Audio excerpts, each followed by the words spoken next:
El Ártico se derrite sin control. Desde 1920 ha perdido más de 1 millón de kilómetros cuadrados de hielo.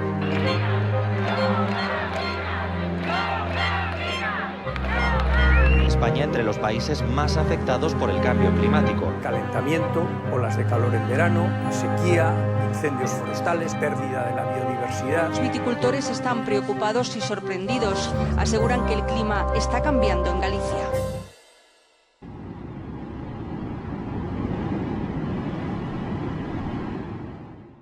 A biodiversidade basicamente o que incluye todas as formas de vida, todas as relacións ecosistémicas dentro do planeta, non? Todos os ciclos bioxeoquímicos, podríamos incluirlo incluso. Entón, a cuestión é que é importante porque non podemos prescindir dela. Non podemos desacoplar a nosa existencia aos servicios que digamos que nos presta o propio planeta, non? Digamos que a propia base, non? Se non se cuida a biodiversidade, se que pretendemos prescindir dela, simplemente un camiño claramente hacia a extinción ou a desaparición da civilización tal e como a coñecemos a día de hoxe. A parte deso, hai unha obriga ética, entendo eu, da humanidade cara a nosa casa común, non? É dicir, cada o sitio onde vivimos, non? E esa obriga ética incluye tanto desde os procesos ecolóxicos como as outras formas de vida, non? Entón, a día de hoxe, é dicir, o que temos é un sistema económico, creamos un sistema económico que precisamente agrede a todos os ciclos biolóxicos, aos ciclos bioxeoquímicos, as outras formas de vida de un xeito claro, non? Temos esa doble vertiente, é dicir, por unha parte, unha cuestión moi pragmática de simplemente, señores, non podemos vivir en un planeta no que se devaste a súa biodiversidade. Por outra parte, é dicir, temos unha obriga clara, é dicir, co resto do planeta e cas generacións futuras, por suposto. O que ocorreu en Galicia nestes últimos anos coa biodiversidade non é nada novo, non ocorreu realmente a nivel cualitativo nada diferente, non? Pero sí a nivel cuantitativo, non? Todos os procesos que se estaban a dar, eu atreveríame a decir desde mediados do século XX, en xeral en España, pero bueno, particularmente en Galicia, nos últimos 10 anos se aceleraron dun xeito brutal, non? Por exemplo, o que ocorreu co forestal, non? É dicir, en Galicia se empezou a explotar, bueno, e outras zonas do Estado tamén, pero bueno, se empezou a orientar moi claramente a prácticamente toda a produción do monte cara ao forestal, cara a unha industria intensiva do forestal que beneficia a un número moi pequeno de persoas, non? Por moito que se quera decir que se redistribúe a riqueza e tal, bueno, en fin, non deixa de ser as farangullas que caen do pastel, non? Podemos poñer máis exemplos, non? É dicir, co tema da minería, pensamos que hai, bueno, zonas con altísima actividade mineira en Galicia desde fai moitos anos, bueno, e esa altísima actividade mineira o que fixo foi estenderse, facerse máis intensiva en outras áreas, non? E así podríamos facelo, pois, prácticamente con calquera cuestión económica que ten que ver co territorio, non? Por exemplo, a agricultura e gandería, vemos como se foron presionando de xeito moi claro estes sectores, de tal xeito que moitos tiveron que abandonar e outros tiveron, digamos, que intensificar a súa produción, non?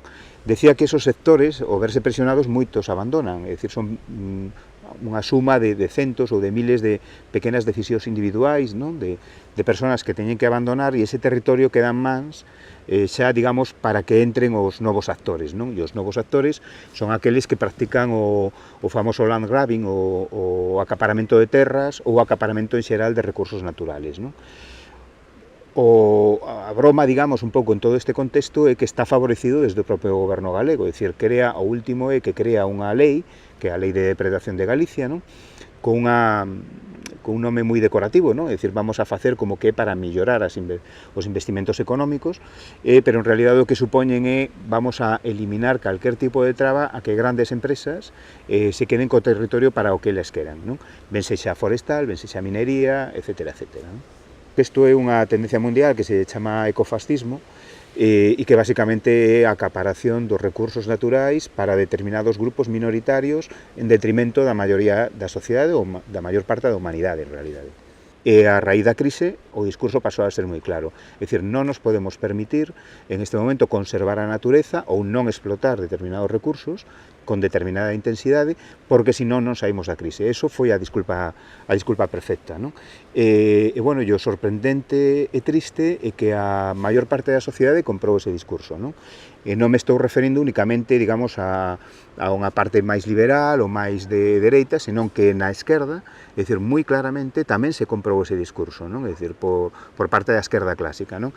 E entonces, o feito de que a esquerda compre ese discurso, é dicir, un discurso antinatureza, eso que fai ao final é sodes iguais, non? É dicir, vos deixamos exactamente no mesmo punto, ou estades no punto que quere a dereita que esteades, non? É dicir, para poder facer, levar a nos adiante a nosa axenda, non? Eu non creo que haxa unha crise, é dicir, me parece unha forma moi inocente de vendela, non? É dicir, se ti vendes unha crise, o que estás vendendo tamén é que vamos a sair desa crise, porque, é dicir, estamos nun estado de normalidade, hai un bache, non? É dicir, que podía ser esta crise, e logo saímos da crise e nos poñemos xa, digamos, de novo no estado de normalidade, non? Digamos que é un cambio de paradigma, non? É dicir, un cambio completo de hacia onde vamos, hacia onde nos diriximos, e o feito de que lle chamemos crise o que fai é retrasar posibles solucións ou posibles saídas, non, a unha situación, ou incluso a búsqueda de novas alternativas, non?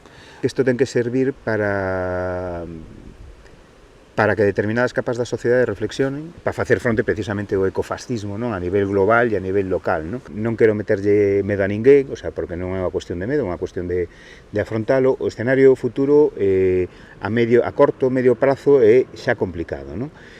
Por unha razón, é dicir, seguimos entre comillas na crise actual, é dicir, con menos recursos disponibles teóricamente para algunhas cousas, e por outra parte, é dicir, vamos a un escenario onde van facer falta precisamente moitos recursos, non?